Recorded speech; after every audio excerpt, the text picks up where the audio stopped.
Hello everyone, today we talk about the relevance of discipline, a topic that we addressed here and there increasingly often together with the strategical dimension of our reflections as the invariable, unescapable, necessary element that keeps fundamentally not just an army, but properly a political intention cohese together.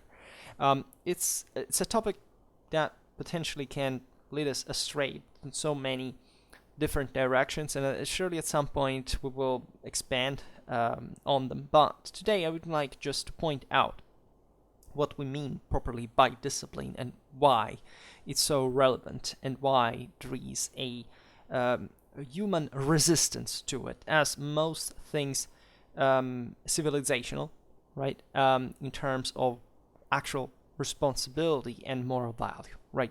Humans do not like discipline. They do not like to be told by others what they have to do, right? And that is not a positive thing, right? It's not, especially as long as you don't realize that you have always something to learn from others, but also specifically that politics and society, as well as war, work along a hierarchical pattern that is basically the entire deal that our community is about.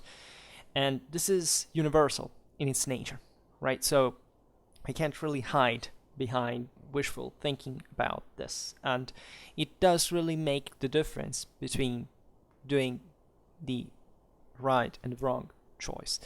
You would say whatever it means. Well, not really. If you are going to accomplish something, there is really no halfway, right? You can, of course, have difficulties in fully achieving that or in fully realizing what you're doing, but still the outcome is important. It's going to be relevant to you, right? If you want to find some kind of subjectivity that has a saying there, well, it's exactly the point we're touching here. That is, if you care about something, that's on you, yes, but the way you strive for it, right, is there is just one best direction, right? And the more you get astray from it, and the least you can accomplish, right? And that naturally can even be expanded in turn profitably, but the evidence stands like that. And this is not easy to accept, as we were saying before. We made a video last autumn about culturalism and the reason why we study military history, obviously in opposition to any culturalist belief, which is a delusion, to say the least, by any scientific standard that we are getting, evolutionarily, anthropologically, psychologically, sociologically. It's all right, essentially. And we were explaining there essentially the political reasons why such ideas are spread, right? Not only political ones, but mostly they concretize themselves into a political field where we have to take action in a disciplinary sense. So that's why it's important to discuss it at this level. And I often told this anecdote, and I pose you the question, right? According to you, does Ares in the Hellenic mythology, the god of war, collect more victories than defeats? What do you think? Actually, he doesn't, right? He's defeated more often than he's victorious. And also, according to you, who does win between Ares and Athena, who is also the goddess of war, but also the goddess of reason and of politics, right? And warriors. Ares is essentially the warrior, the barbarian, if you want, at that point. Well, invariably, Ares loses to Athena, right? And there is so much in this. I could say I very much like Athena. She's properly my model. If you look at the Hellenic mythological landscape there is such civilizational awareness, intelligence, understanding, honesty in this view, as properly no other religion in outlined like that. We will talk now also of other peoples, and also how in the Hellenic culture that the idea changed, revolving around properly what is discipline and what does it serve to. Athena properly stands in civilization. That is to say, she is civilization embodied as the goddess of war. And never forget this either. Yesterday we were talking about why humanity should learn about war very likely as the single most important thing before any other. Right? There is a specific reasoning here, and look at why the Greeks thought that the goddess of politics, conceived as the civilly ordered universe that they lived in, that incidentally actually rejected war as let's say a constant practice, because they thought it to be a barbarian thing. Just the Spartans essentially were the exception in this regard, but they properly attributed to Athena the military superiority that of course it deserved, and that still today has proven abundantly by having crushed warrior cultures under the heels of civilization how dreadfully true this is.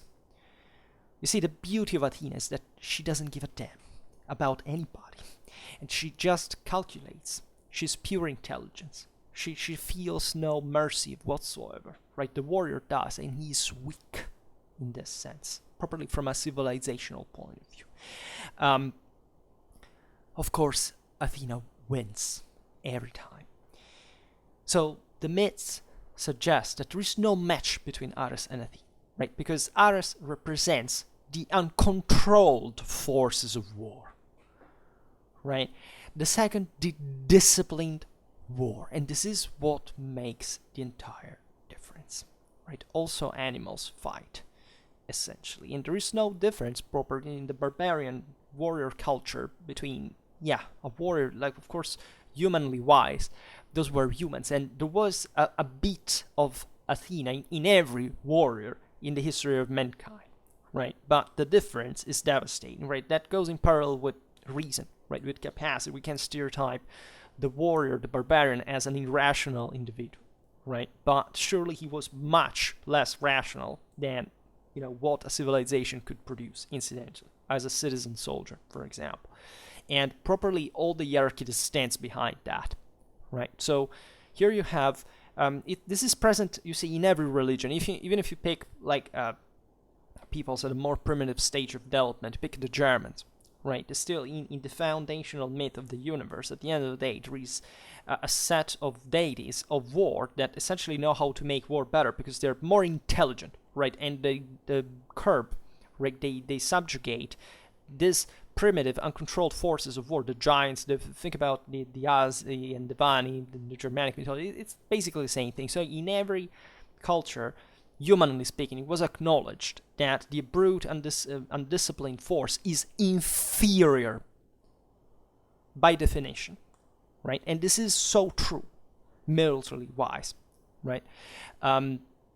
Military, as we have seen, speaks a logic on its own. There are military superior, military inferior systems, and there is not much you can say. That doesn't give properly the discriminant of victory and defeat all the time, but it does most of the times, right? And this is also, controversial division in certain cases, but when we study war, we properly see that discipline does make that difference, and because it's a political and social before than just a military one, and this is naturally von Clausewitz's speaking.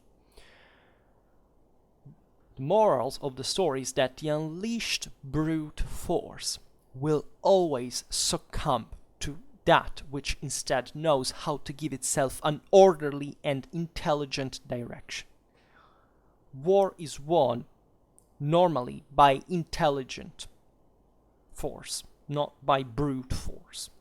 And it can happen otherwise, but once again, statistically, it's pretty clear that things are the other way around. So it's kind of and that's where we probably have to get rid and reject any kind of possible culturalism that even crosses our mind, even for a second. And it's a paradox, right? Because intelligence is anti-instinctual, right? As war is. War, how many times you've been told that war is essentially a triumph for barbarity of emotion, of blind force. But warfare is by definition, if you look just even for what it means, the instinct of self-preservation, the complete opposite of that.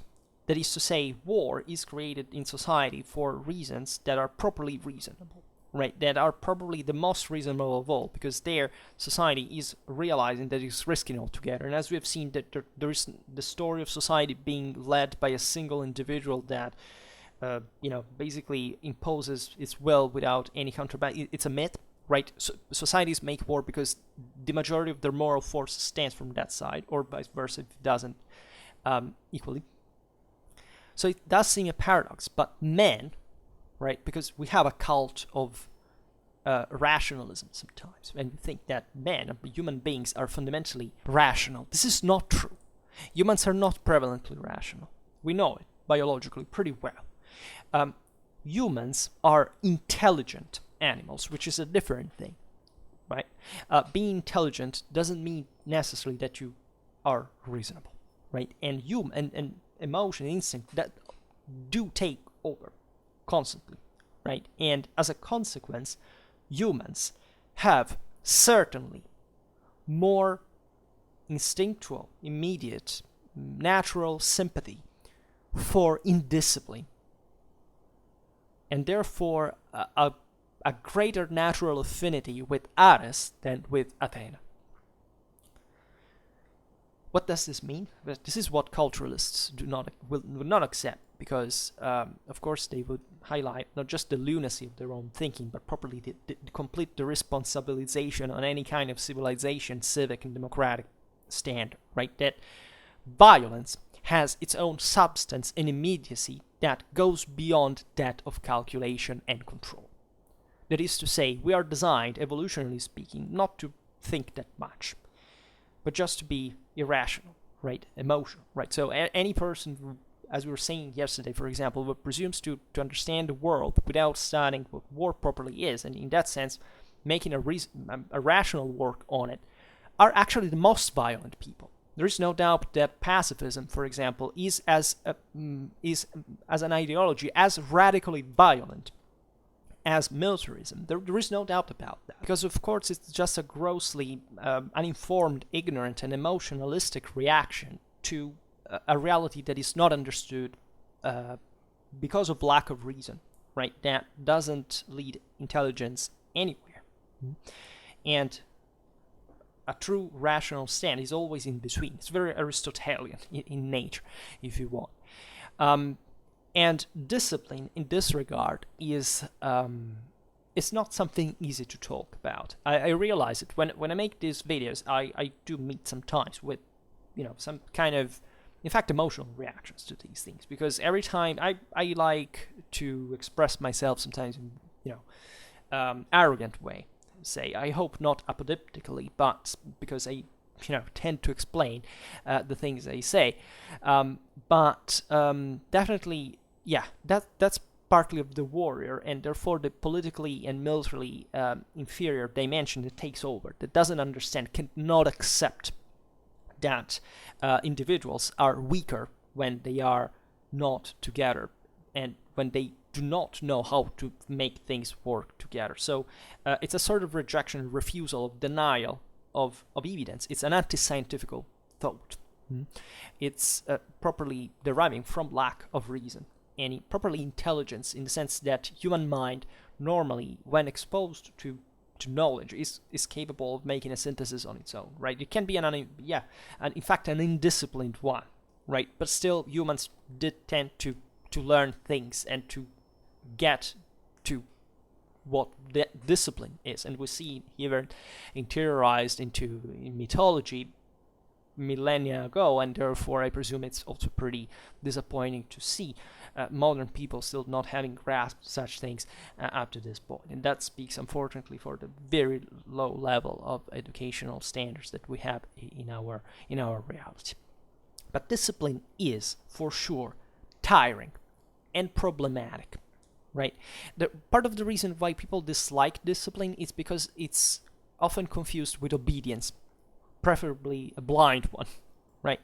And even this point would require maybe another video to explain, in the sense that this is a partial truth. That is to say, discipline surely at some point overlaps even with blind obedience, but it's not by itself. Because if it is undubitable, in fact, that the concept of discipline is strictly connected to the problem of command, who is in charge, right? It would be reductive to limit it to it, right? We were already saying it before. It's not just about command. There's an army there that's made of human beings, and you have to make it work. Command in itself must be built on somebody else, right? So that's also why sometimes, it's, disappointing to say the least, to see when, people talk history and they look at past peoples, and they have to stress in a way or another that, I don't know, one people was inherently, not necessarily inherently bad or good, but, they can't take the fact that, discipline is by itself the indicator of a greater political and social capacity, right? Properly from all the the positive reasons, right? And they have to say, they treat discipline as if it was kind of a card or a magic trick. That people was disciplined, but those other people were defeated. Individually were strong. Yet there is nothing properly positive or flattering or about making this kind of comparison. That is to say, you sound very much like the one that doesn't want to accept that, yes, that level of tribalism or individualism, it doesn't correspond to a superiority, not just from a military point of view, but properly from other points of view, right? It's difficult to here stress for the world and what we properly call civilization. Right, you see, there is not civilization properly in a moral sense if there is not such collective accomplishment. Therefore, there is no but to that, right? You see, I don't like to make ranking of the different cultures and something like that, but you cannot study history pretending that fundamentally. You see, you always go astray. That's what culturalism does, and where it's hysterical about itself at the end of the day, because you see, in every situation in history where people, achieved a substantial victory over another, right? Most of the times there was a reason that had to do properly with the degree of responsibility or irresponsibility that those people own, right? And that positive capacity of understanding, literally the same thing that is at the base, I don't know, of human rights. You see, there's not even properly a linear progress, but there is definitely a scale of progress. There is no doubt about this. There is the idea that there is a quality, an inherent quality in choices, right? A tribal people that is destroyed by an ecumenic empire, right, is not a hero there, because properly at a civilizational level, that people has not much to teach morally to an empire, right? They do things worse. They make situation less stable. They leave worse. They exploit in the same way, sometimes even worse. They destroy, they kill, they rape, they enslave, whatever, in the same way. And there is an enormous difficulty in today's society where you lack discipline to make indisciplined people understand this. You see how deeply intertwined this is, because it's an emotional reaction. It's as if that the barbarian took over, right? The indisciplined, uncontrolled force was freed again and say, okay, I don't care about anything. It's just about me, right? It's not about understanding that in order to be something myself, I have to take a step to make something constructive in a collective sense, so that we can make things working together, so that our collective force will be greater than the sum of the one of its individuals. I don't see this happening. There is a dramatic relativism in this world that is taking root properly in the idea of the rejection of violence as an inherently moral element in itself, whereas Civilizational development shows us constantly that the greater the civilization, the greater the destructive potential of it. And guess why?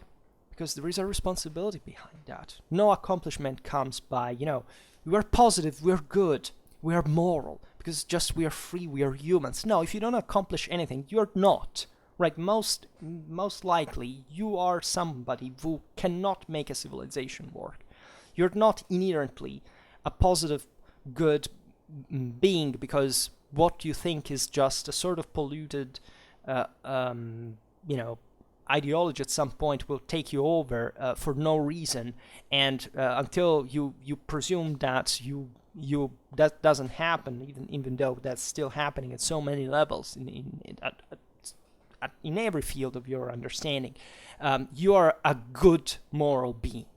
That people in history, or that guy, that thing was evil, right? And the others were poor, innocent people that did nothing wrong, right? When you discovered that such things could happen because most people were wrong and they were supporting those, they were properly supported, backing those causes because they thought they were right in the first place. You understand that there is no difference between you and those people. Right? And discipline is something annoying because it does presume that somebody has to lead, that somebody has to make a choice, has to be competent, practical. And if you're not schooled in that, if you properly do not understand what makes a leader a good leader and why that discipline, that the hierarchy exists, you will elect the wrong ones. You will put the wrong people in power. Right? So it's not anecdotal when you say that Hitler was elected democratically speaking by institutional standards. Even though, of course, the whole thing was enforced with violence and whatever. Because most people were properly backing that. So there is nothing properly democratic as a value in that, as you realize, but it still happened by the book of democracy, without any schooling in it, by the people that were supposed to, to be tested on it. And this does pass. It's unfortunate, I know. Many will not accept. This does happen through hierarchy, through discipline, and sometimes through obedience, right? Because we do need that too. We don't need to be neither too harsh nor too lenient. So we have to learn to speak both languages in that sense. But definitely, civilization comes at a cost. And it comes at one that definitely limits individual freedom.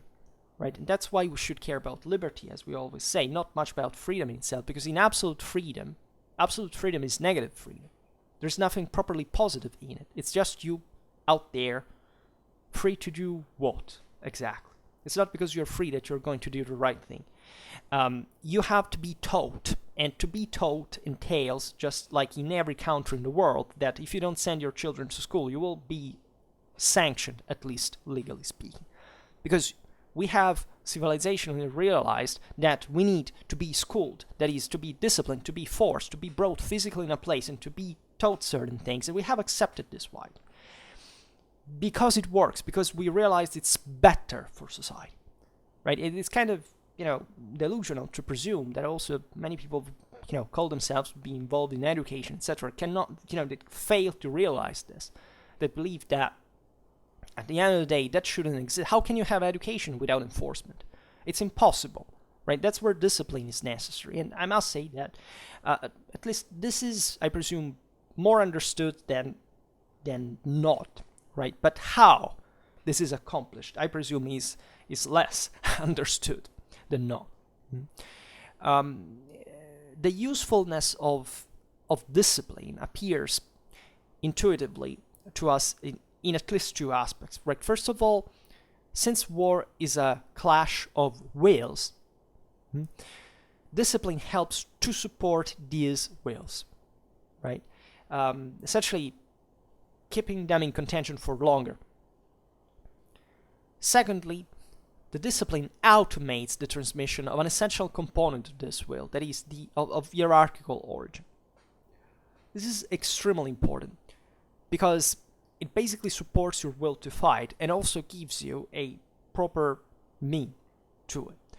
That is, acting along the pattern of that hierarchy and that system, that how it works, right? It couldn't function otherwise.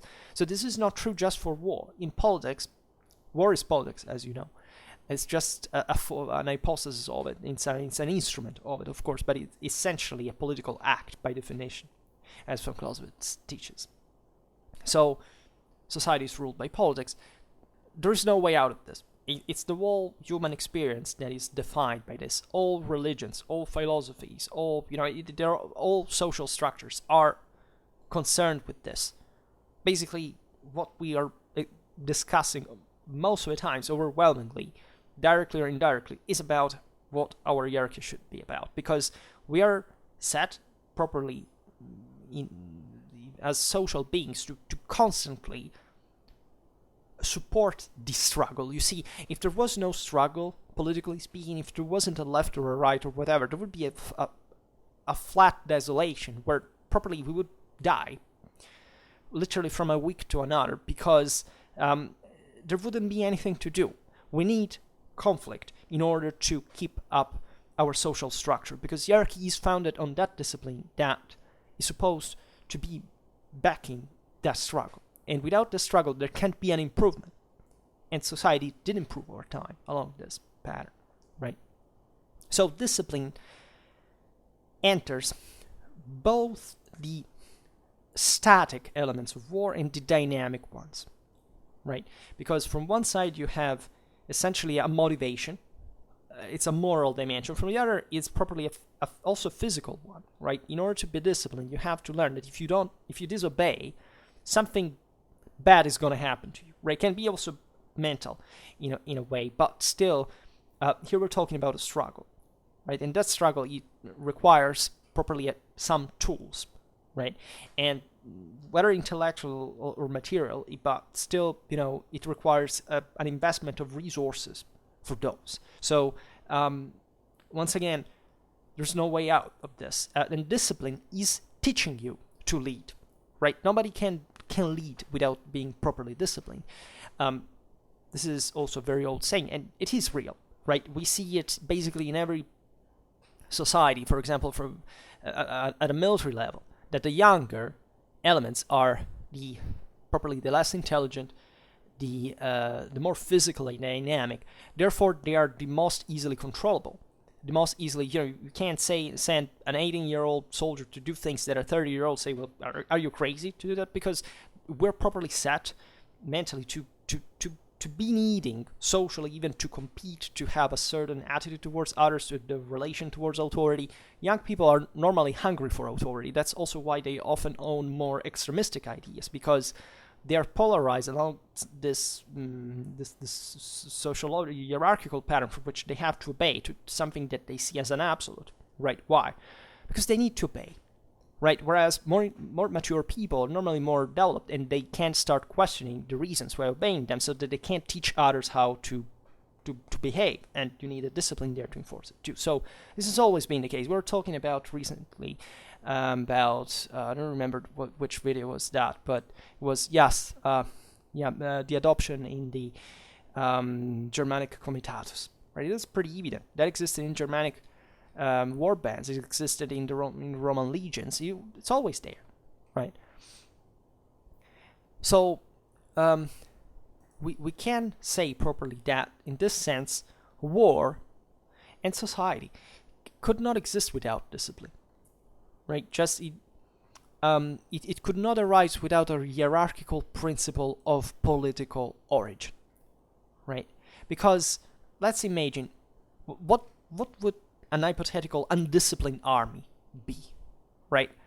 Nothing but force without control and actions without a trajectory. So it's as if like gas molecules randomly roaming in the universe, right? There is properly nothing here. We're talking from a physical point of view. Humans, this is not a matter of opinion, you see, because humans already work like this. I mean, humans create order from chaos, right? Universe is random as far as we understand. Huge debate also about this, chaotic, but as far as we can measure, at least, there is no in what we can physically measure. There is no intelligence probe, right? We make it. we have this capacity, and in fact, we have no idea where it properly comes from, but to make sense of chaos. Right? Humans are programmed genetically not to sit there preserving themselves from dying. Humans actually have the opposite instinct. They of course, they preserve themselves in front of danger, yes, but they can't sit there when they see something out on the horizon. They don't understand what it is. They want to go there to make sense of it. We're curious. We want to make sense. We want to sort out chaos, to give it an order. Right? This is present already. It wasn't known from millennia.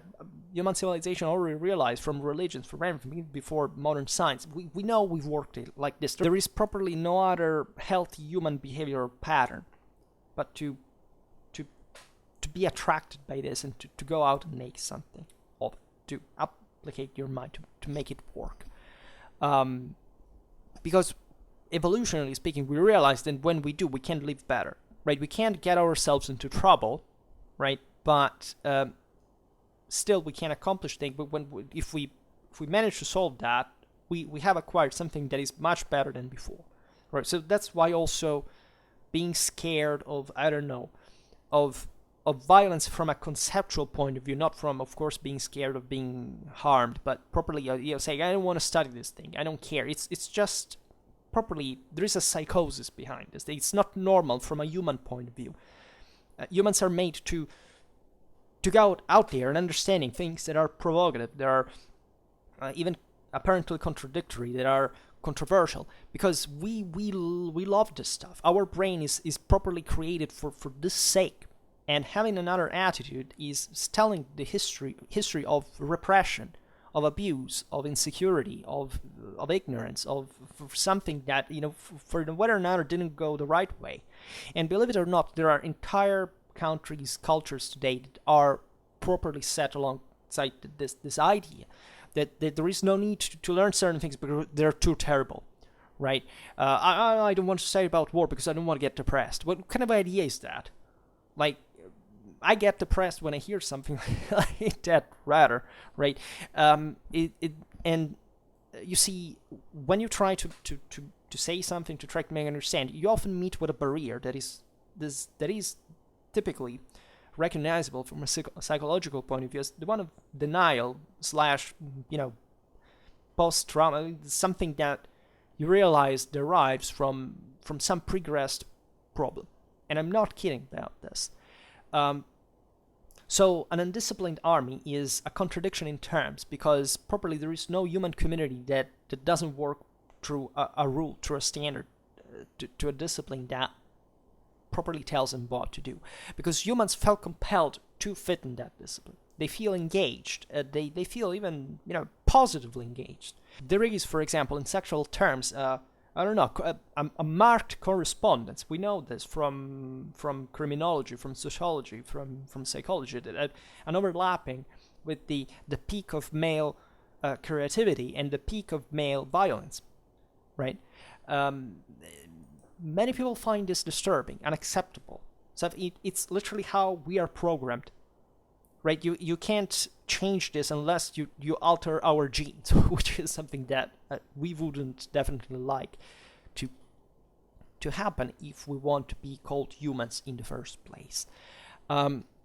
So in itself, and if you want very trivially, military discipline is nothing more than a substantial part of the set of rules that define a, say, military, but also any kind of organization, together with the people who make it up and the purposes that they give themselves, right? So this is a fully communitarian reality. Discipline in this regard can't be blind by definition. That is to say, properly, there is no system that can impose a uniform discipline. This cannot be achieved like it's all passively. It's always up to the individuals to a certain margin, right? Otherwise, you wouldn't even need to train them. It would be just puppets, as many people believe that other people are fundamentally. No, you can't speak, for human for the dignity of human intelligence and saying, I don't know, those people are just passive or passively obeying or stupid or whatever, or puppets because, I don't know, they believe in that thing. In the moment in which you say that, you're basically refusing yourself to inquiry the reason why that problem exists for humans, and therefore stripping yourself of the responsibility of fixing that, which does happen very often through teaching them something else, and therefore compelling them in a way or another to partially fulfill your will, which is, unsurprisingly, what the object of war is at the end of the day, right? So if you want a practical way to properly even just convince somebody or to do a positive effort to change someone's mind for the better, even indirectly, like I personally don't like to do it. Like if I meet a person in front of me, I don't even expect I can't change that person's mind, because I presume to know human mind well enough to know how,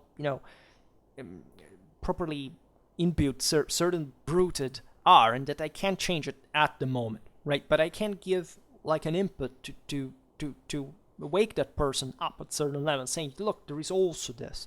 It's very difficult. We all know how difficult it is to reason with stubborn, narrow-minded people, most.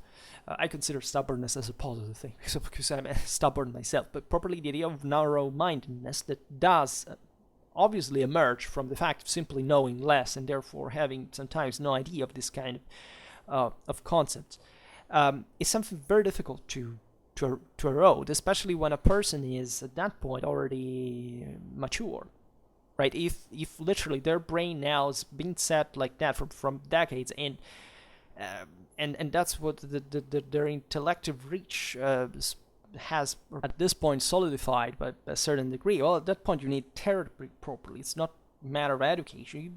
This is very easy to see, right? There are people who, for example, read all their lives and they actually don't understand much about that.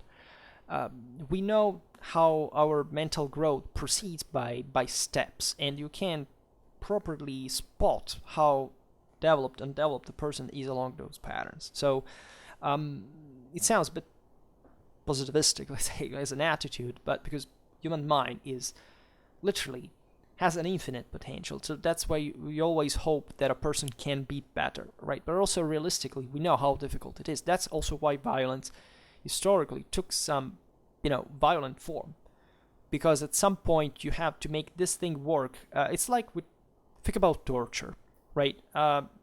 Torture is not allowed by human rights, but if you think about it, in certain circumstances at least, it would be allowable. I don't know. Let's suppose you catch a terrorist that has placed a bomb somewhere, and if he doesn't speak, like 200 people will die. Well, I personally don't see anything morally wrong in torturing that person until we'll speak, because who cares about the physical or mental suffering of that person if that can prevent, the death of 200 innocent people? Of course, it's irrelevant. Of course, society will have to deal with this individual in a way or another, but still save 200, right? So always be open, always be unprejudiced, always be properly trying to answer the question, does this work? Like, not is it pre-arrangedly right or wrong, but what am I doing? Is properly regulated, disciplined enough to achieve something that positive, and by which degree, right? Because we can't achieve things properly, even in politics and society, in a satisfactorily successful way, where we can just make the steps towards a direction at certain points, and it's already a big deal. But it's difficult, in fact, to discipline a society, to convince everybody. There's no such thing like single thought, fortunately, reachable, right? It's very easy to properly indoctrinate human mind, right? But it's easy because you already feed them with something, right? I don't know, it's like when the Soviets always told them that there would be liberalization coming. I mean, Soviet people properly hoped for that. They hoped for a freer, a better world, right? Just they were fed with bullshit all the time. Soviet Union basically failing every single economical plan that they worked miserably, by the way. But and that's also what made the whole thing collapse, aside from the fact, of course, of the Warsaw Pact countries and other chunks of, probably the Soviet Union starting to rebel because they were occupied countries and saying, okay, you're done for, because Soviet Union was simply going down because of those failures as well, and competitively speaking, in the world, etc. So you see that you cannot, even in the worst totalitarianisms, properly hold together things on the long run, because humans always act independently in a way. So discipline has a civilizational value because it has a component of conviction. You are essentially playing on human intelligence. Like if you go in the military, you know that you're going to be properly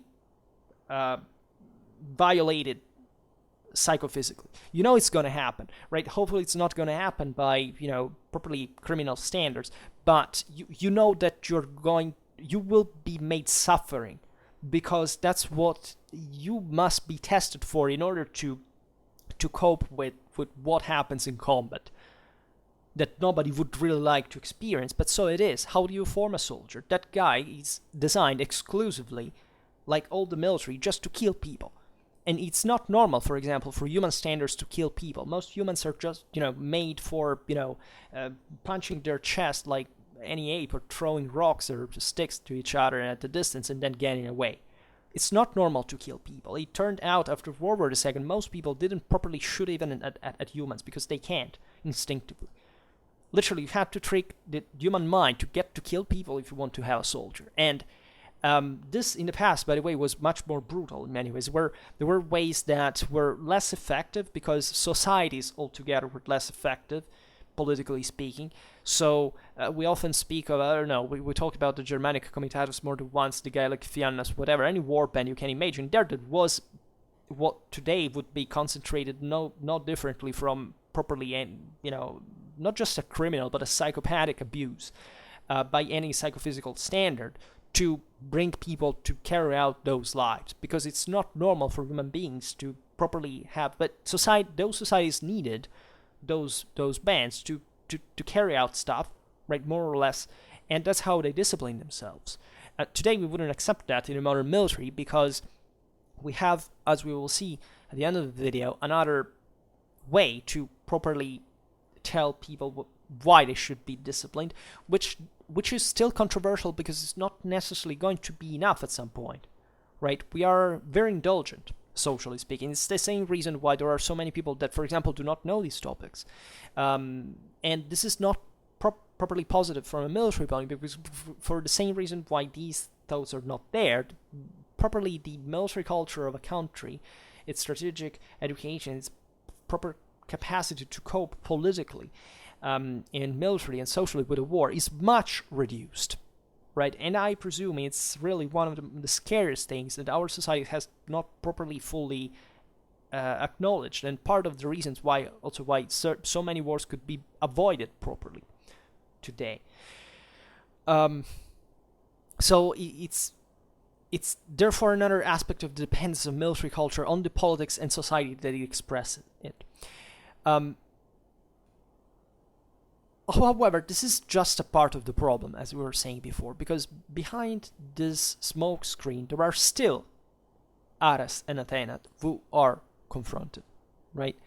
And this doesn't happen in antithesis to each other, but in a dialectical way, right? To make a synthesis of an idea, that is the idea of war, right? Because Ares and Athena are within ourselves all the time, as we've seen. There is much more Ares in us than Athena. The more rational you become, the more Athena there is, and therefore the better you are, properly compared for a military understanding to others that are more dominated by others. And this is the principle of discipline. How can we answer to this? Well, we can look properly at history, as we should always do. That is to say, how did peoples properly address this problem? How did they solve culturally this problem, right? There's been an improvement over time. It's the mix between virtus and discipline, which must find its own calibration and opinions that have been different on this. The term virtus, many people do not know this, but I made a video that speaks actually of the Indo-European idea. Most people know what Führer is, right? And they mostly associate it to the barbarian stereotype that mostly was attached to the term by classical sources. But actually, Führer, as you know, as the Wut, is something very peculiar in Germanic societies, and it was present in every kind of Indo-European culture. And what we call virtue in a classified / also kind of democratized way, often in moralized sense, at least, the idea of virtue, right? You don't think that the virtue is properly what was used by ancient Latin warriors to claim their like any warrior, it's egoistic, charismatic, privatistic idea of command, of kind of like mobsters, right? It's the same identical thing of any chieftain of any culture. Virtus is properly something that has to do with that individualistic mentality. We talked very often how the Romans struggled very hard, like for centuries, to transform properly Italic warriors into Roman legionnaires, because of course that background was so still individualistic, kind of barbarian if you want that. It was a long civilizational path. And it happened, in fact, in the most violent ways, as we remember, of course, Roman discipline for being basically the greatest example of discipline in military history, given its effectiveness and the context. But things started naturally from much previous times. For Homer, for example, the verses here, I don't know, because different versions and different translations sometimes, I don't know whether they include properly every single verse, but it's around 15,649, 15,655. Basically, this is an episode of how Ajax Telamonius exhorted his followers to the necessary discipline to defend the Achaean ships from the attack of Hector and the Trojans, right? And Homer here basically speaks of discipline as something that has more affinity with courage and honor. So still in a like a Mycenaean warrior would think. So that is to say, a very kind of, we're talking about heroic warfare, right? Even if concretely heroic warfare never properly existed as such, but still it was this warlike chieftain kind of, believing that warrior there is the best guy ever, half god, like, I don't know, Achilles is an example, but properly, they believed this in the past. So a moment in which chieftains, that is, mobsters, ruled the world, right, and it had this properly serially psychopathic mentality of what war should be in terms of individual prowess and capacity and whatever, which is typical of the warrior, and it's, if you want, is very, poor for in civilizational development terms, which sounds something like this. But turning to his own man, the great Telamonian said, friends, he shouts, be valiant, right?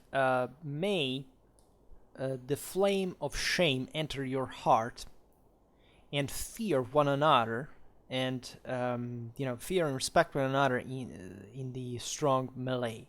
Right, because of the Arubicent heroes, the saved are more than the killed. What turns to fleet runs from infamy together and to death. So, for Homer, or whoever actually passed down these verses, the discipline is functional to the virtus, if you want. That is, virtus itself indeed could do without discipline. Right, as most of it to find, most it helps to find virtus when it is lost. So it's an interesting view, because properly here you have a prevailing egoistic idea that says you are properly heroes, so you are meant to fight as individuals, right? But still, remember that if something of that comes, less, which is already interesting culturally to, in a supposedly heroic context to conceive that, but that tells you also how it's a very good hint of how heroic warfare never properly existed as such. Remember that fundamentally there is a collective value as well, that should make you stay, should not make you flee and remain. Therefore, it's not entirely entrusted to you. And this is a very interesting passage, in fact. So much later, in Hellenistic warfare, the opposite opinion is expressed by Pyrrhus. According to Rome, instead, it is discipline that creates the virtue, right? And it is a necessary and sufficient condition, which is a very linear thinking and the one that has, in fact, more success. For example, in Frontinus' stratagems, there is the recommendation addressed to the recruiter that sounds like, choose them big, then I will make them strong, right? And this naturally has to do with discipline, and he's also eloquent about the fact that, yes, you do need physically fit people, but that doesn't make, being physically fit doesn't mean being strong as a human being properly, because it all starts from the mind, and discipline must be learned, right? And therefore must be taught as well. Just depends on where you stand in that regard, that unit. Also, Thucydides would have appreciated very much this idea, because in the Peloponnesian War, he almost obsessively insists, and Thucydides is, one of the fathers of Western thought, right? He insisted on the importance of discipline. He writes at one point, for example, man does not differ from much from man, right? This is a great understanding that you see when you look at human beings, there is no such thing properly like that culture is superior to another in terms of, that man is individually a more, let's say, warlike man from another man, right? The context can influence you, but you as a human, until you're not properly taught, you're not properly disciplined, are not made for war. There is no such thing, right? And the quote goes on, but the one who has been educated in most rigorous discipline is always superior. This is Peloponnesian War 184. And also there is the other passage from 2:11 that says, obey every command of your leaders. Discipline and diligence are your best weapons with immediate and intelligent execution of every order. You cannot witness a nobler, more comforting scene than an army based, one and concordant, disciplined by a single will. Right. So these are some of probably the single most important passages in the history of literary civilization. This is properly the recognition that individualism in war is a declaration of military inferiority. And this is dramatically well proven properly by the development of military forces in history. Like, there is no doubt of this. There is a value, a collective value, a value of discipline that makes human societies improving and becoming ever more effective at every level, right? This is why today we can wipe each other out and we live in the best moment, right? With the highest quality of life ever achieved. This is why in the past life sucked and people didn't have much discipline either. Right, and this doesn't mean that, you see, in collective training, naturally the idea is that there is properly an idea of intelligence, is to say you make the individual actually suffering less, right? The idea is that training, yes, is intense, but it's in absolute terms, but it will essentially make you fight for less time than, living in a life of misery properly, where you have just to adapt to a raid happening at every second, right? Because, in a state there is no such thing like brigands living, whereas in a tribe, it's basically all about that. That is, you can hardly be distinguished for a brigand yourself. Yes, we do individually, there is less force. Never think that I always say that, never think that you're more intelligent or more capable than a person who lived 1,000, 2,000 years ago. But recognize that today you live in a world the society of which is much more hierarchically developed and therefore intelligent, right, and capable than those societies were at that time. And there is properly no, it's like Athenians' highest called breast, right? She doesn't give a damn. There is no, it doesn't have to be just, it doesn't have to be fair. It simply is the difference, right? And just like today, every idiot with a pistol could gun down a lifelong trained medieval knight. The difference doesn't stand as most people like to see, because Ares prevails in their minds that the better the individual, the better society. The reality is that the better society,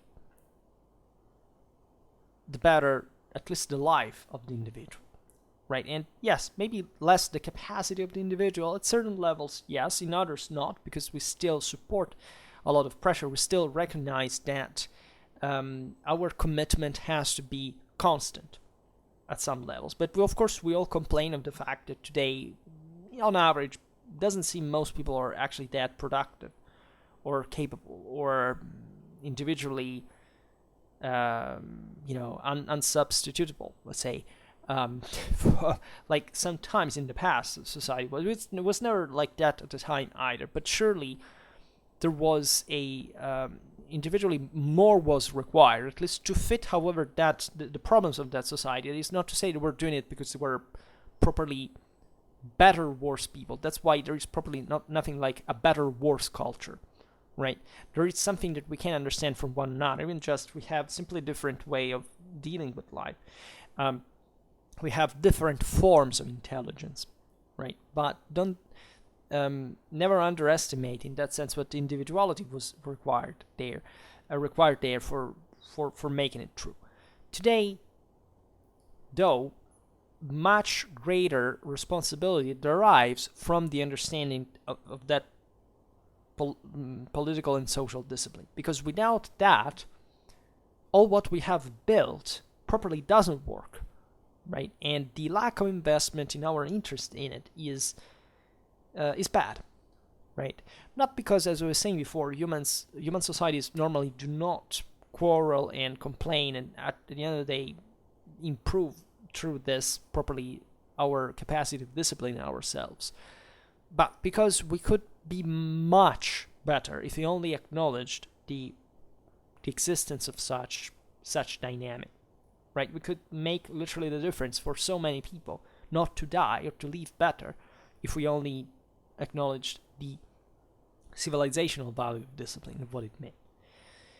And then there is the Roman example that is very, I would say, it's one of the closest to us in many ways, not just because of the role that Roman civilization had in the developing of the Western one, but properly because we tend to look at Rome as a kind of a central model of, in fact, of properly civilization, but altogether of also military superiority that was truly well deserved by historical standards. But that is often misunderstood also in the mechanics in which properly, in the formula that made it possible. It was quite unique in its kind. The Romans surely went down into history as an example of discipline, right? Whereas they mostly understood it as essentially a problem of controlling the virtue from their point of view. That is to say, that discipline essentially was used to fix its limits within the desired coordinates. You see, Thucydides could properly realize, as a Greek, that there was a political value, right, in collective discipline, and a negative value on individuality. And that's why the Hellenic mythology produced something like Athena. The Romans weren't like that. The Romans were actually more warlike, and this is properly why perhaps we tend to be also more sympathetic towards them, because objectively we're a much more military-oriented culture than the Greeks, and they had never properly given up throughout all their history the idea that that the virtue was central in the matter, so that theoretically the individuality was what mattered, at least at certain levels of their politics and institutions. That is to say, they had fully understood, of course, that discipline had to be enforced on the people, and to create a legion, to have properly effective troops. But if you look at their politics, it was still very private in many ways, and not and still the greater families of Rome, the warlords, etc., were properly such because they were thought still as individually as chieftains, of leaders of people, of heroes in a way. That is to say, that for the Romans, discipline was used to fix the limits of virtue within the desired coordinates. Right? The Romans couldn't think otherwise. The Romans, after the Jews and before the Franks, were basically thinking of themselves as the chosen people of the universe par excellence. Right? So the Romans were sure of the fact that they would have conquered the world because they were virtuous, because they were the best warriors, and therefore the military glory of the sky would have crowned them. Right? And this is what every other people in terms of properly, a cosmological view, properly believed in a way, so that their language was shared by most peoples all around. It's just the Romans had interiorized, for reasons that are sometimes difficult even to understand properly, the fact that their virtue was superior. So they couldn't abandon at all the idea to renounce to virtue.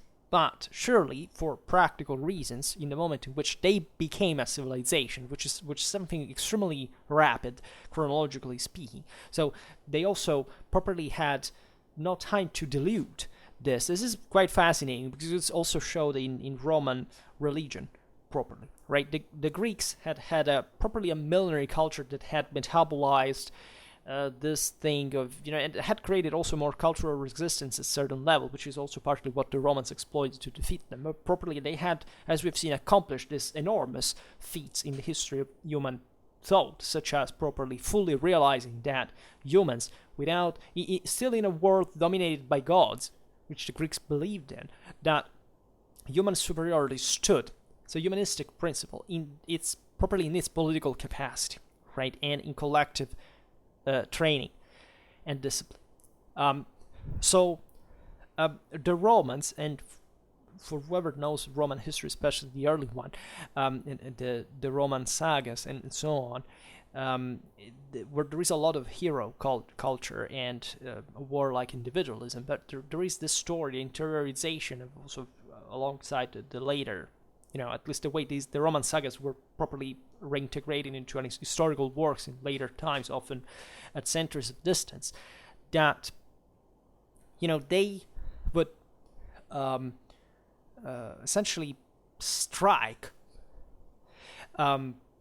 with equal rudeness the excess as the shortcoming of virtue. That is to say, they had properly realized that virtue, and that's why also our own idea of virtue in modern terms has maintained this more Aristotelian idea of balance, because the same Romans passed it down to us in a way that was very different from their feudal times, from their warrior times, because they had began to for them was central, and it would remain central as the sum of all Roman virtues in the virtus proper, but that this thing had to be properly mitigated. That is, it's not a virtue like a equal spherical set of balance. The virtue was literally what the same Homeric heroes believed in. So a psychopathically egomaniacal, individualistic pride and charisma of individual chieftains, not the random guy, right? But still, the Romans believed it in a kind of even ethnic sense. So the Roman legionnaire never abandoned this idea that there was an individualistic side of it. In fact, even the way they fought and properly worked, were designed to exalt still their individualism, and that's often for reasons of Reganian hoplitism. We've been taught otherwise, thinking that a Roman legionnaire, or even an hoplite for that matter, even with a huge difference between the two, were useless out of formation. It's one of the greatest myths and misunderstandings of properly of ancient warfare altogether, not just of Roman or Greek societies. But the Romans properly realized that the soldier needed this kind of individuality, let's call it in this way instead of virtue, that however that was needed at some level, but also didn't have to exceed either. And it's notorious with so many examples. We were seeing it brilliantly. The most famous episode for the prodromes of the Battle of Suessa, we made a video on it, how they inflexibly, let's say, they punished both the too fearful and the too brave with the same inflexible ferocity. Like, Roman discipline is something that you don't want to experience, right? Ancient sources say famously enough that it was equal to combat, and combat is definitely not a healthy experience. But it gives you that experience for further of it, at least for a while. And there are numerous references in Roman history. For example, both the undisciplined winning children, or the undisciplined and losing children entrusted by the fathers without distinction and without mercy to the care of the executioner, right? Discipline is central here, and the Romans began to put it on the fore, but without eliminating virtue, right? Because still, in order to be a true soldier, and this is recognized in Clausewitzian terms, you still have to be courageous, right? That's the realm of danger. War is the realm of danger. So courage in its specific determination, that is courage to take action on the base of a rational thought, is what matters. Well, the Romans had basically already accomplished this Clausewitzian thing. You see, that's where, as moderns, we think von Clausewitz invented it. No, von Clausewitz simply described war as it had always been. These were dynamics that were always there in all war, right? And cultures, different cultures, more or less properly told the story, right? This is something the Romans tell us between the lines, not so openly like Thucydides does, right? That you have to read their stories to get it. But the morals there were obviously understood at the time in Roman society. So the question here we could make other examples of this, but surely the ancient world also accomplished very important feats in that kind of properly of cultural representation of these ideas. Right, the idea of Ares or of Athena is valid still today. The one of virtue and discipline for the Romans is the same. But the question would be, in practical terms, given that we have the arrogance of presenting such content that is, aside from the past, what's the sense of discipline today, right? Or better, what sense does discipline have today, given that we have observed there is really no society without discipline, and that we have accomplished actually a big deal in disciplinary terms today? You see, even though I presented you the story as if discipline here improved linearly, well, things were not like that, right? I don't even just have to make you the example of how you pass from the classical era to the Middle Ages, that we also know actually as a dramatically logically military reality, but still with different degrees of discipline for political and social necessities, not because things were different in the essence of warfare properly and its logic. But there are backs and forths in this regard. There is a sinusoidal trend sometimes. But the problem, as we were saying before, is how can we pose the question without moral dilemmas in our worlds, right? Speaking to essentially about which are inherent in a mechanism such as discipline that may force people to do things that the person's moral sense forbids. This is a very relevant question, to some extent it is irrelevant in the sense that, I don't know, think about volunteers today, right? If I join a war, right, think about how many contractors exist today. We are in a new era of mercenarism. That's quite fascinating, honestly. And we live definitely in a world where wars are limited, if you want, sometimes to this option of, essentially of free participation, of voluntary participation. The point is that we can't just stop to the idea, okay, today we make war like this, because in 50 years it may not be like that anymore. Nor it was, 80 years ago, evidently.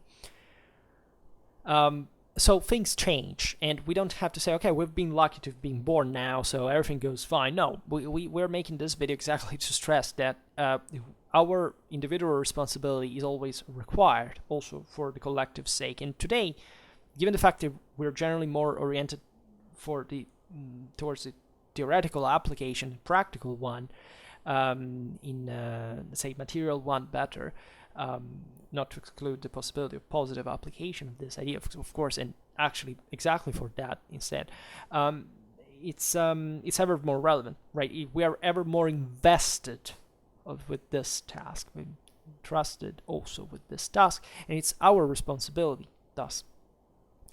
And discipline is not something easy to explain to a person. Like, how can you?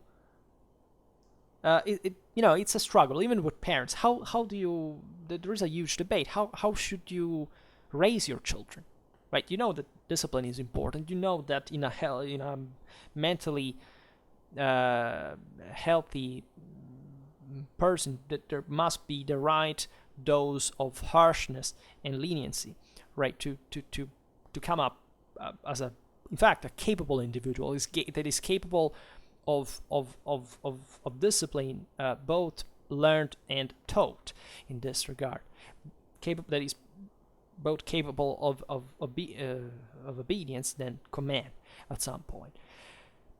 Well, this is a huge issue, and when we speak of war, it's even greater, because at that point it invests such a large scale, if not the entirety, not just so our specific community, but also like how we should behave with other communities, that you can't really escape the study of history, of military history, having a broader understanding that is very difficult to properly encompass for a human mind entirely in terms of incompetent terms, right? So it's a huge deal, because if you listen to the videos I made on they were mostly about the Germanic Comitatus, but it could be also the one of Roman military, etc. You realize that discipline sometimes is unfair, that sometimes in those worlds, let's say, discipline was so violent and literally taking out people every once in a while as an example for no reason. That is to say, you belong to the unit, and the corresponding deity of it, that is to say, you don't belong to yourself anymore the moment you enter this unit. But still, there was some individuality, of course, on which it was relied on, and the reason why discipline was so harsh was exactly often the lack of such control, right? Why was a Germanic Comitatus so radically violent, like a few other, actually many other tribal realities all over the world in history, but, at least at that time in classical world, so worth of example for that? Well, because that society was less disciplined than all the others, so they had to enforce in this, not just in war bands, but also in the zip, etc., a certain cohesion on that lacking collective, lacking centralization, therefore a unity of command, and therefore of discipline, had to necessarily rely on individuality. That's why they fought by clan, by family, why they were, however, all together with a lower collective training and discipline altogether. So this is also an interesting way to properly measure, we could say, the civilizational thermometer of a people. That is to say, these things changed, right? The Comitatus existed, since when the Germans were properly prehistoric people in Augustan times, and in the migration era where they were something else at that point, where also under Charlemagne, right? So there is a commentator. So things change, and they always change. So they're always to be properly learned for what they are, and it's difficult naturally for us to even make the effort to try to understand this given their context, and can be very hard. Also, as we were saying before, fortunately, we don't live in a world where much of direct military participation is required anymore, but just we have, I don't know, grandparents that have seen that, and that were into that, and the people you have talked to, you have lived with, that you have loved, etc. So, whatever it is, we are much closer to it than we think. Sometimes it's across the sea, sometimes it's even closer. But the point is that it has never changed. So I presume a good point to start from is, of course, to study military history unprejudicially, to really make a big effort to throw out of the window any kind of dogma that makes you think, even for an instant, that just by obeying that you will succeed, because until you don't understand what that means, you're nothing good, nor for obeying, nor for command, of course, even less. And discipline does require that voluntary element, right? It's just that when you have to properly understand what war is, and you think, as we were saying before, that, I don't know, you have an idea that violence, for example, is wrong in itself.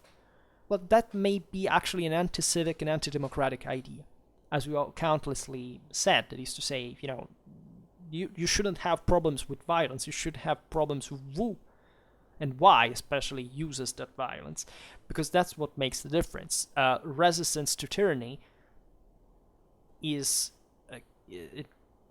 say, in practical terms, should be violent. That is to say, if there is the possibility of solving it violently, well, yeah, that most of the cases, at least not always, right? This is properly the Clausewitzian mindset. It's not even to justify, it's simply to be able to measure the possibilities that you have practically, positively, to say, okay, can I make the difference here?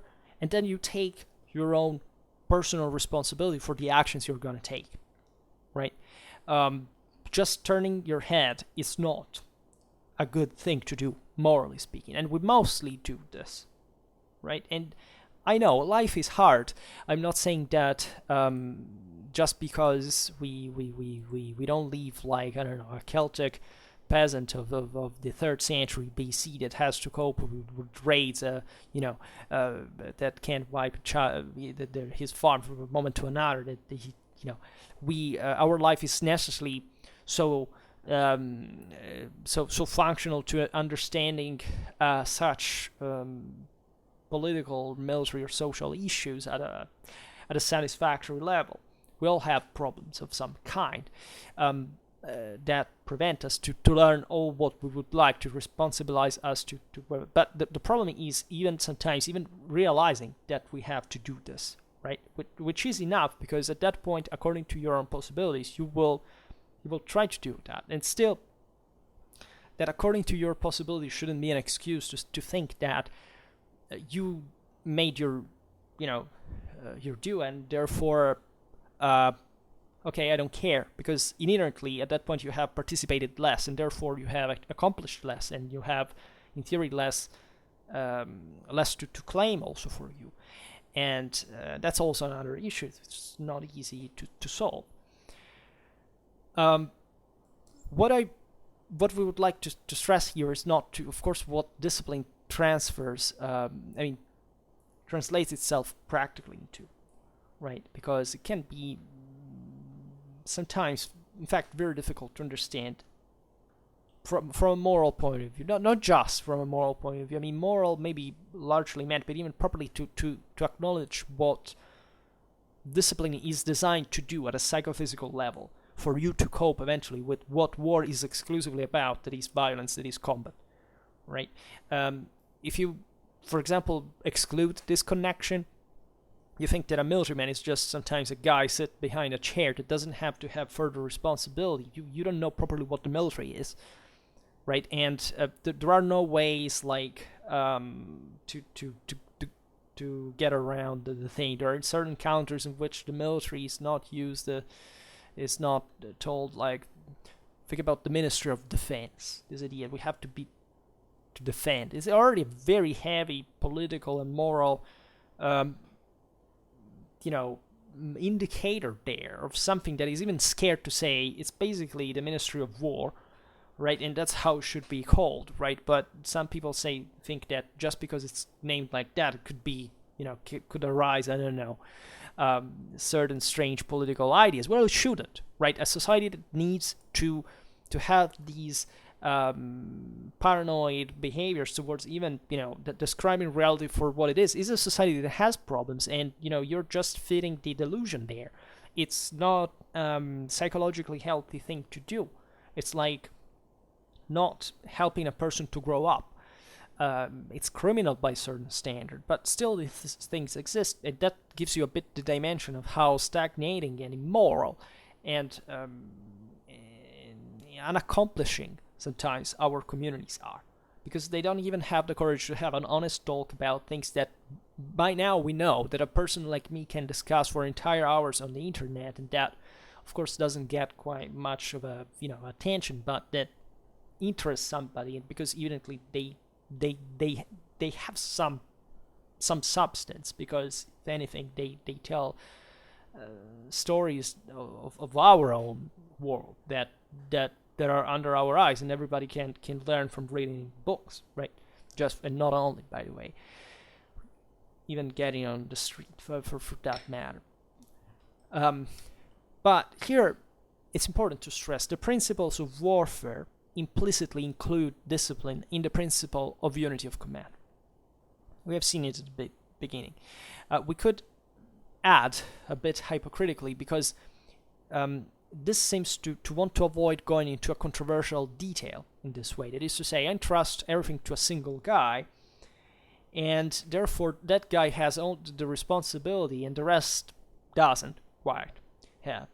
That's where things fail most of the time, but that's also where, as we were saying before, most people believe that, I don't know, it's just it's just the fault of the tyrant at the top, and that the community by itself has no responsibility. Right, that guy is the guy in command. He told me, to pick up a gun and start shooting people that are different from me. So, he's the guy in command, right? So this is the hierarchy. No, it doesn't work like that. I'm sorry.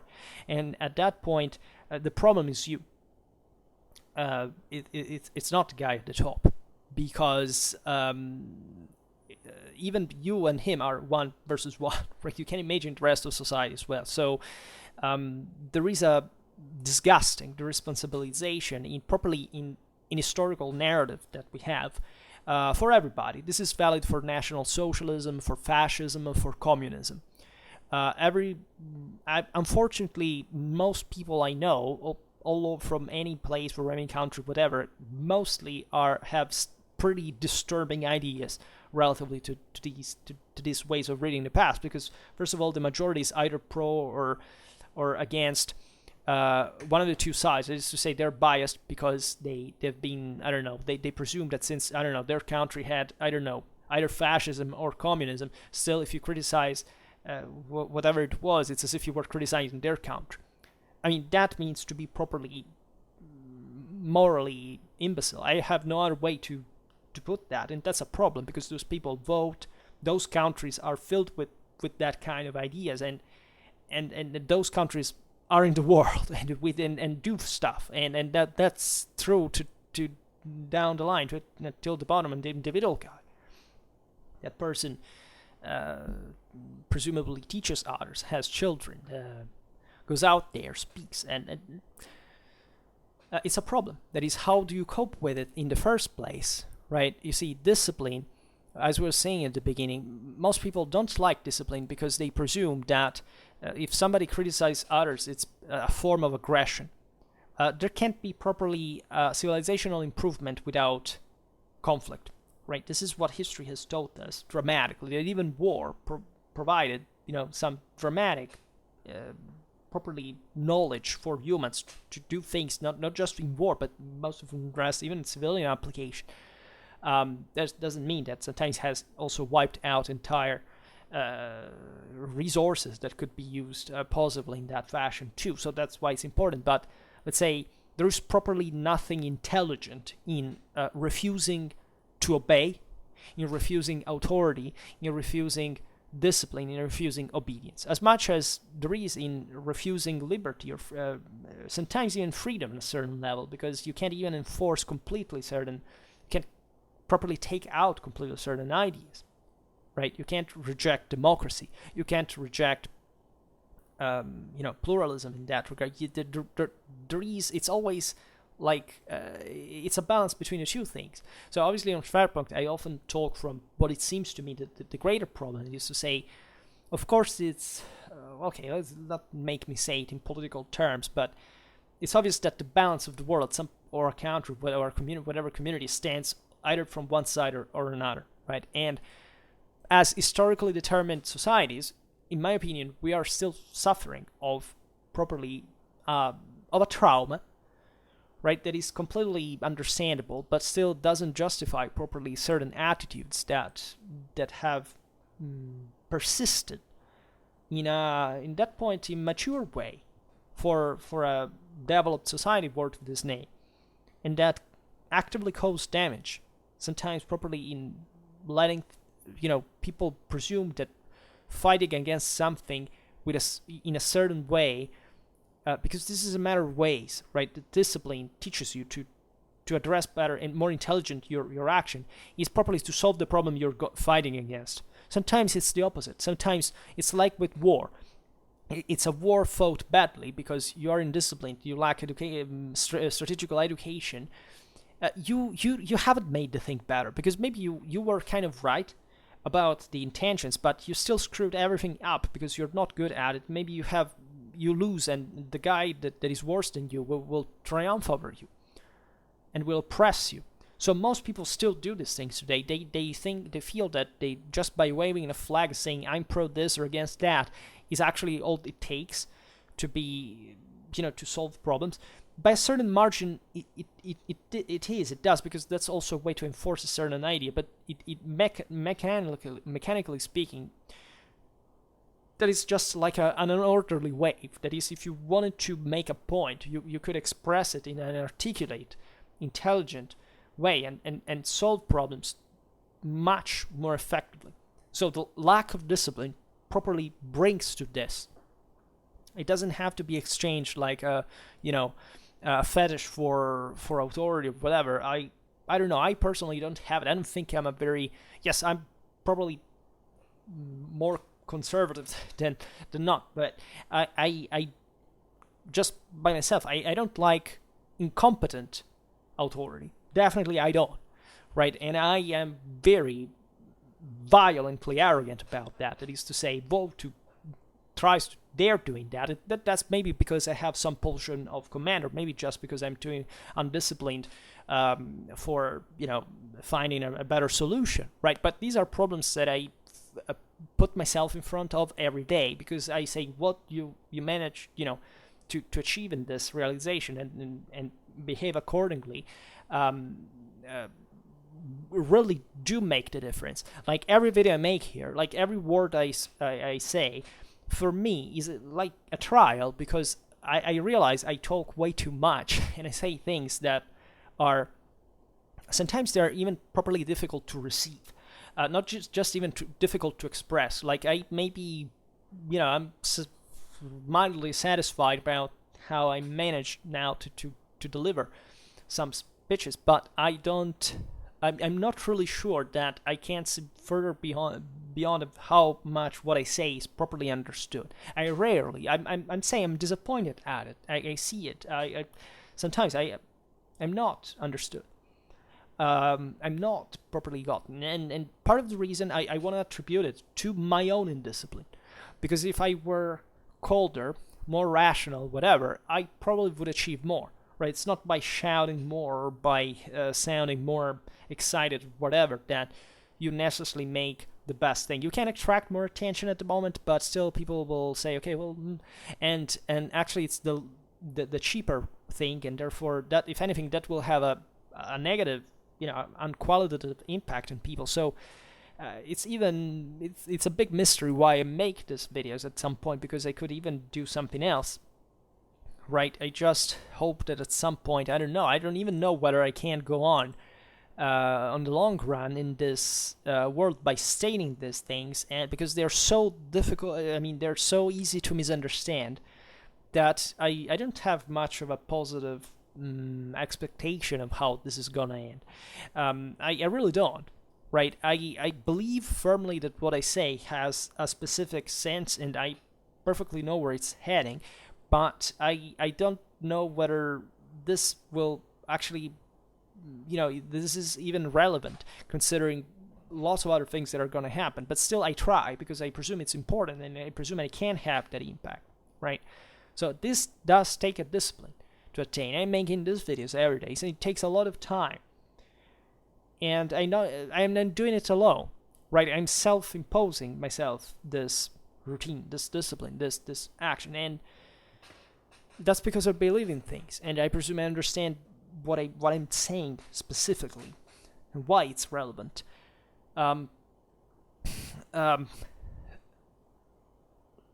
What can we do about today's discipline, right?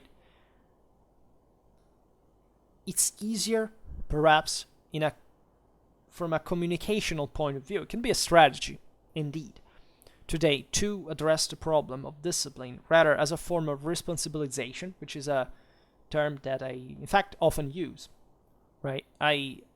It's clear that everything I say here has a specifically civic and democratic intent, and responsibilization, also empowerment, right? If you like the slightly more emotional, biased, Aras sounding thing, it's not just about responsibility, that for most people sounds like something boring and annoying, but properly the idea of feeling empowered, like discipline does give you that, right? I've seen it. I've been disciplined. I've been in a unit.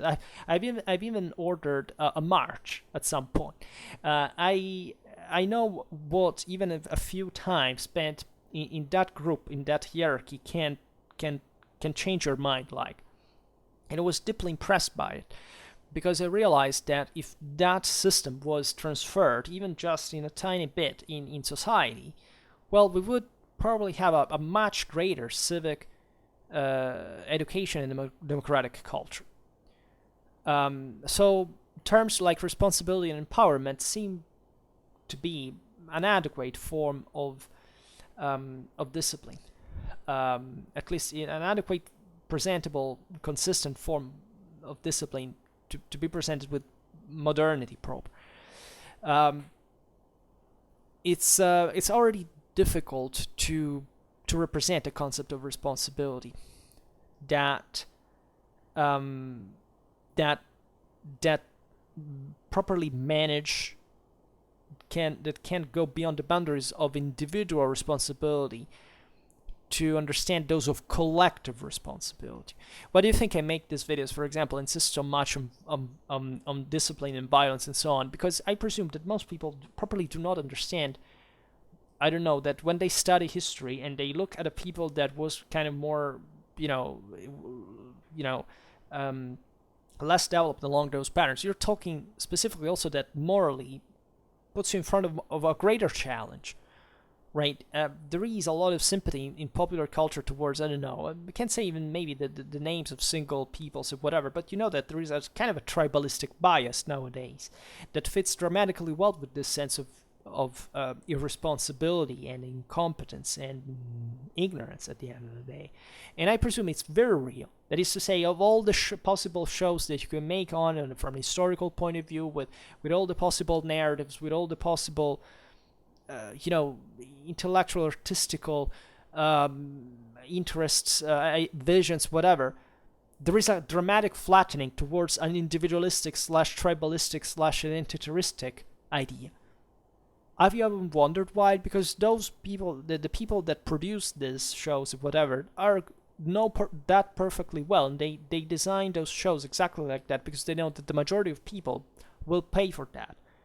Art is a very potent indicator of this.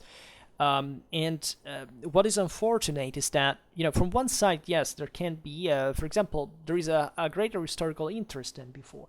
It's just it may not properly be, satisfactory, because people would say, well, what do you care? Still better than no history, right? Well, I don't know.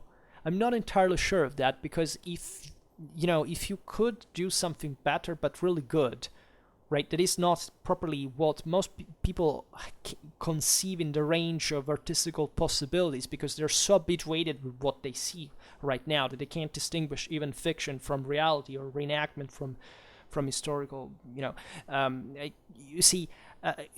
It's difficult to properly show that person how far we could go were we to provide properly an historically substantial product. And so already saying, okay, it's not a big deal is actually a big deal, because saying there is no problem is a great problem for a society of our complexity. And it's just because somebody is lazy or doesn't get there, or doesn't properly in fact like to be disciplined at that level, doesn't mean that is wrong to do, right? There is a certain degree of, everybody agrees on the fact that rationality should guide mankind, more or less, right? Yeah, there are some people properly that do not think like that, but they say, I don't know, I'm a rationalist. I love, I don't know, Kant. I love, there is, to me, the more you're rational and the better you can do. Like,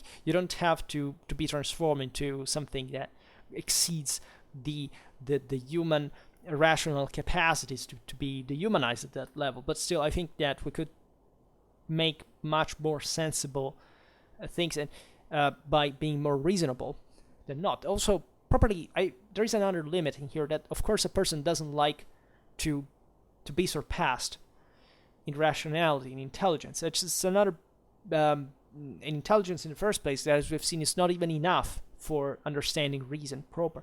So that's another challenge. There is properly a resistance, as we were saying at the beginning of the video, towards this mentality. What we can show through military history, which is not a few, however, is that military discipline is always necessary in war, right? But nevertheless, its confirmation is the political, cultural result of a society, right? One of the aspects of the relationship between politics and war. And what I would like especially to make understand towards the end here is that political power and political relations are decisive in expressing a historically identified form of military discipline. That is, it's so easy, even just through your historical tastes, to understand what your political ideas are, right? And this happens, like, for example, a strong political power supported by an equally strong legitimacy will express an equally strong military discipline. Have you ever thought about that? You can't properly say that somebody that a society is strong if it doesn't express that kind of discipline. That's the moral difference that it makes. You can't say, to still reason, like in football teams, you don't like, I don't know, that your ancestors inhabited in a place that at some point was overrun by, I don't know, an empire, and you have to bitch about the fact that that those tribes were so pure and free, whereas if you actually study what they were, you see that they weren't at all, right? And just if you studied that from a military point of view, you realize that a stronger military is the product of a strong society in the first place. So it doesn't even matter properly, like from a moral point of view, in the moment in which you realize that the potential that you had to be better went to the bin, in the moment in which you acknowledge that you fail along those patterns, right? You simply can't complain and say, okay, those guys were poor. No, it's not about being poor. It's that properly human societies are more intelligent if they are more developed. And intelligence properly is what teaches you not just discipline, but properly also how to cope with people in an intelligent point of view. So it's obvious that historically you find realities like that, were more, if you less developed and took over at some levels, but it's often not really gone like that, right? And that's also where some myths have taken over. That is to say, some people need to believe, for example, that certain countries were good or for eminently political reasons, um, independently from the fact whether they lost or won, right? This is important because it presents you with the moral problem. But as far as I see, it's much more frequent to meet with persons that do not care at all with the morality of that country at that point, but rather with the fact that it was that country because maybe they identify with it, and they completely rule out a proper strategic analysis that shows you why, for example, that war was won or was lost in that regard. That is to say, here, yeah, it's, if you want that, also modernistic and technologistic problem, because I don't know to say that people tend to make this analysis by isolating a factor and absolutizing it out there. It's like, think about the Nazis. Think how many people still out there that are still literally burning under the ashes, thinking that at the end of the day it was a positive thing, right? It's full of them, right? It's so easy. If you go on YouTube, you find always these people, right? At the point that they don't care the fact that the Nazis basically screwed up the whole war since basically the very beginning, and that there wasn't properly much of a great cultural capacity of Nazi Germany to accomplish what he wanted, that it was a disaster, that it brought suffering to lots of people. For them, it's just that, I don't know, there is the romantic myth that was built after World War II to restore the lost honor to Germany for political reasons, for Western powers, and still believing that bullshit because they have played video games that fueled their ethno-nationalistic, that is emotionalistic, that is more Aris-like pulsions, whereas what actually happened historically is that Athena, in the face of actually more, morally superior, right, forces, crushed the Nazis for the incompetence that they were. Right? No, there is the myth that, after all, those were some geniuses of war. As a matter of fact, they were not. Right? These people were able basically to screw up everything by themselves by miscalculating the whole logistics of the Eastern Front since the beginning, and the war was lost by November 1941. But it doesn't matter, because those kids will keep playing video games. It will not open history books. So these are things that you have to naturally calibrate all the time, because if you speak, like we were saying yesterday about the Western allies, it's one thing. If you start speaking about the Soviet Union, at that point, you have to properly put things in perspective also compared to, like, the Nazis. Like, for example, I'm a conservative, and I have definitely no sympathy nor for National Socialism, nor for fascism, but nor for communism altogether. But there is a point at which you have to acknowledge that the Soviets, in spite of the ferocity of barbarity and in absolute contempt of democratic principle, of all things, were kind of a more positive force, whatever it means, not strictly from a moral point of view, than the National Socialists, right? And that surely were dramatically worse than the Western allies. But that passes through an understanding that cannot be measured by, you count the number of dead people, which banally on larger masses of individual proportionally are easier to achieve by sheer incompetence, like the ones the Soviets displayed at so many levels. I don't know. Yes, there are different degrees of failure, right, and different intentional degrees of properly of mistake that were chosen because somebody gave up reason at that point. Right, and history presents you constantly with this kind of balance, of refinement, which comes through a rational capacity. It comes through intelligence, yes, but it comes properly from the idea that you have to concretely not be a passive observer of these stories and judge them from the distance, but properly realizing that they they inform the world you live in, right? So that you can't, for example, of course, deny the damage that still, today's Eastern Europe at a level of properly of democratic in education and civic, you see, it's not easy to tell even people these things, because most of them from that background will take it as an offense to their own identity, and they don't understand it's because there is actually a problem, right? And they will blame you, will start thinking, and they will resort to the same paranoia that existed under totalitarian regimes as a default, and that's because usually societies that do not work quite well need to compensate for the lack of that broader collective discipline. And that's why discipline is so difficult to teach, because it does require a proper intelligence, a proper reason that without certain preconditions, for example, at the educational level, at level properly of possibilities of development, etc., this is difficult to find. And one can't be an hypocrite around those things either. So it's painful. Discipline is painful, but it's like a medicine that tastes bad, but at least solves the problem, that cures your illness.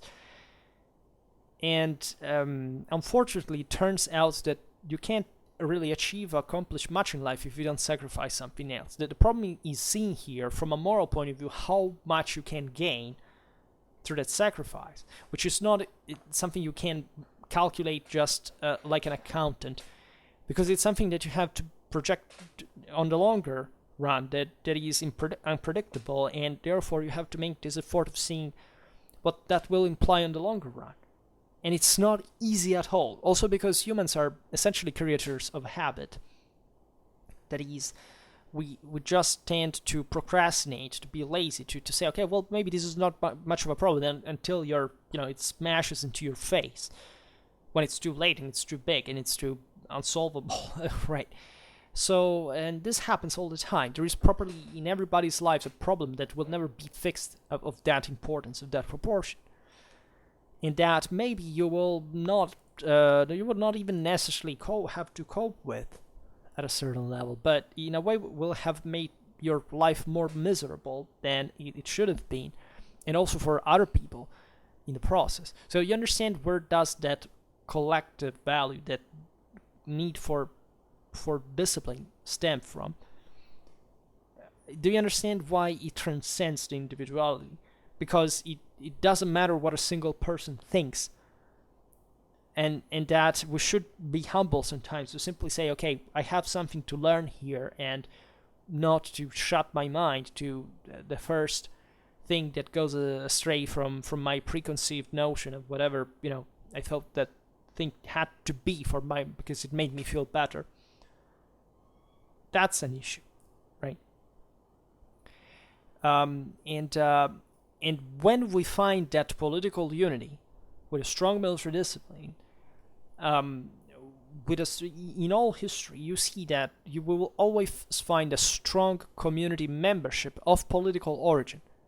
That is to say, you cannot understand the success of a power when it's really a success if you don't understand how strong that society was, properly from the things that keep it together. So it's not about demographics, it's not about wealth, it's not about technology, it's not about about an extremely delicate political and social chemistry that properly makes a moral capacity and makes things work. Because otherwise you wouldn't be able to analyze history in other ways. You see, that's why mostly it swings between, I think that a country is superior because it's technologically advanced. Not really. Very often, the most technologically advanced countries sometimes do not perform that well. Even, if you know military history, you should know this. Okay, so it's the barbarian, right? It's the warrior culture, it's the individual, it's the individuals. Not even. Those are actually the worst ones. And it's about properly a broader political and social understanding. There is no magic formula, there's no shortcut There is no, haha, I'm intelligent, the other is stupid. It never works like that, because politics and society and war always present you with a negotiation that as conflictual as it is, but it teaches you a civilizational value. That's why usually countries do not go at war. It must be actually a very big problem for it. Because normally humans and human societies are intelligent enough to understand that war is not the best resort. And this saved literally humanity at some point in history, also pretty recent one. So it must be interiorized as such. So these are not militaristic videos at all, right? And asking to enforce discipline for someone's goodness, I presume is a moral value, and a pretty good one at some level. Then you have to understand where to stop, because that can't turn into abuse. But still, the concept has to be very present, and I think we have a deficit of it nowadays. So in support of political power, a cultural predisposition to tolerate hard work and the loss of personal freedom associated with discipline, as well as expressing a spirit of sacrifice, which, for example, the Romans repeatedly demonstrated, right? Well, this is properly a national quality that give these people a lasting military superiority on the populations which they came into conflict. This is the truth. I didn't want to say it, but properly military superiority does exist, and it does correspond to a national quality. That is to say, a nation is properly why people stick together as a cohesive force, for which reason that is. And if it were a wrong reason, well, the chances for it to fail are greater, and the scale of it and to fix themselves would be great. Because if history had been just dominated by these terrible people who, at the end of the day, stripped away others from discipline, today we would be all dead, according to this vision of history.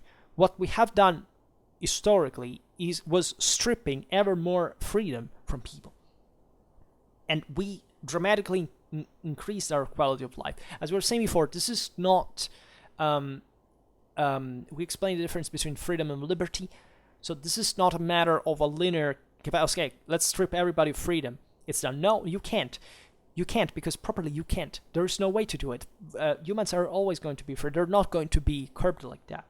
And it's in the negotiation that comes to that limit of properly between enforcing or not enforcing something, that the construction of what works better properly passes through. And a nation is the one that is able to agree reasonably, rationally, on what is the best option from a, let's say, a scientific point of view. Right, and therefore, I presume there is properly a moral learning to look at when we look at certain, even very bloody realities in history. Because you may, of course, there is no direct proportionality in absolute terms between being, let's say, more nationally cohesive and necessarily having a voice in the world, right? Because you may still be crushed. Right, as we've seen, better countries were destroyed by worse countries from many ways. But in that judgment, we shouldn't, that we can express politically at some level, we shouldn't ever take away the capacity to analyze why that defeat happened. And therefore also considering that since most wars are fought by contendants that more or less have a concrete chance to fight, that is, this is not a paradox game where you simply crush one, but I don't think even in those video games, frankly, it happens like that. But you can crush one country with war just because you can't go at war with it. Most of those realities wouldn't fight if the asymmetry was too high, right? So there wouldn't even properly be a need to fight. But that there is, for this very reason, often something more to analyze when two countries actually fight about who was, more or less capable and why the outcome was properly that one. And tendentially, I presume, those who lose tend to be the worst. Also from a moral point of view, generally. I'm talking generally. This obviously doesn't happen in absolute terms. There is much injustice along that pattern. But the fact that a greater military effectiveness stems from a greater political quality, and therefore a greater social cohesion and intelligence, is something that history teaches pretty well. So never make the mistake of taking sides on the basis of things simply, that country was invaded, therefore, it was a saint, it was resisting against oppression. Sometimes historically it's not. Sometimes that country, from a political and social point of view, was supporting a rotten, corrupt, oppressive, abusive system with slavery, with injustice, and that the fact was invaded by another one. Yes, who asked that guy to invade? Nobody, right? But they simply did because they understood maybe, and as it happened historically, maybe that country as a consequence even became better after that.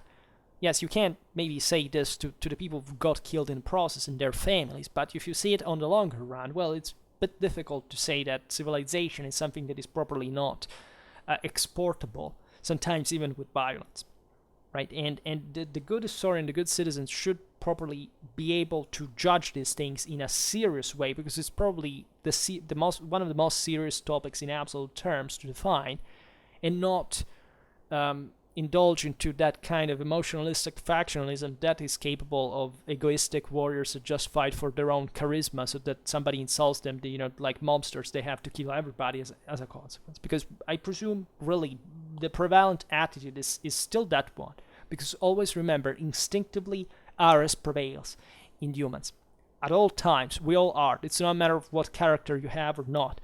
That's how we are born, right? But Athena is always an option. You have to cultivate her, and she will always defeat Ares. And this is the beauty of mankind, and we have to live with it. It's terrible, because it makes you understand that there is always a conflict of some kind. First of all, within ourselves, that you have to solve, to discipline, to tame, to properly achieve that cohesion that you can transport from a mental individual level to a communitary one, that will give that lasting superiority that you need in order to accomplish your goals, right? And that we shouldn't be scared of this. We should open ourselves to this. We should accept that this is our condition, and that we do have a positive path to go on. And this is incredibly important to me. And it should be, I presume, for everybody. Because this is basically what I gather from any kind of thing that I have studied about war. From von Clausewitz, from my campaigns, my battles, my army organizations. It's always the same pattern. Once you get in line, in synchrony with the concept, you realize that it always matches in the same way. Guess why? Because we're all humans. And culture is simply a form of context. It's not constitutive of it. So never believe, like culturalists would wish, unfortunately, for just to embarrass themselves to do, but thinking that, only barbarians make war. They don't. Also, civilizations make war. Sometimes they save themselves because of it. For something for which we should be thankful as humans altogether, that we live in a world with civilization. And this is constantly eroded and, spit on and misunderstood and misportrayed, and just for the sake of political, interest. It's always the same thing. It's just that this political thinking is weak because it's silly. It's unfounded. We know this we should know this as a civilization, but unfortunately, that level of collective responsibilization that is not present. So that these things are actually written in our history books, are in our libraries, are all around us, but just most people at this point in history do not know them yet. So that's where the problem stands. It's a paradox, often, as reason teaches us, and we should try to solve it. And I presume this is properly the issue of today's video. Alright, so for today we stop it here. I just hope that you enjoyed this video. If you did, please share it. Otherwise, leave a like or subscribe to my channel if you're interested in my upcoming content. And for now, I thank you heartily for listening to me. I wish you a nice time and see you next time.